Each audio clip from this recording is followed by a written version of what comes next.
Whenever you read the Bible, the two things I tell you: don't read fast, read slowly. Be more interested in the Bible going through you than you going through the Bible. You going through the Bible is knowledge, the Bible going through you is life. Like in the Garden of Eden, you have knowledge and life. You can go through the Bible 50 times and get the knowledge of good and evil, and it will only bring death.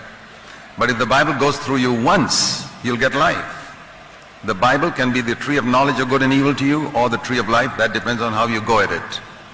You can go to it for knowledge, you can go to it to produce sermons, or you can go to it to let it go through you and bring life.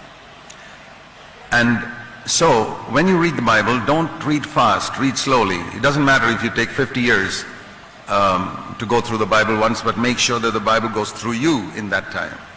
The second thing is, remember the chapter divisions were made by men for convenience. So it may be convenient to read a chapter a day, but by the time you go tomorrow to the next chapter, you forget the connection.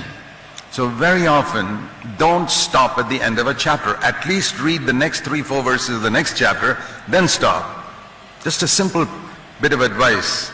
Many places you'll find, like John chapter 7 and chapter 8, there's a connection there. Many other chapters. Matthew chapter 11 and chapter 12, there's a connection. After he spoke about, come to me and I'll give you rest, in the next chapter he speaks about the Sabbath, what he did on the Sabbath. There's a connection. And you'll miss that connection if you don't read continuously. The same way here, God has provided something better for us. What is it? By faith, in the Old Testament it was by faith Enoch, by faith Abraham, by faith. They all did external things. And then the last is, by faith Jesus. You miss that if you don't see chapter 12 verses 1 to 4 as actually the last few verses of chapter 11.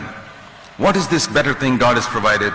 He's shown us the way Jesus lived by faith, who never split the Red Sea, who never pulled down the walls of Jericho, who never did things like shutting the mouths of lions or destroying his enemies, but loved his enemies.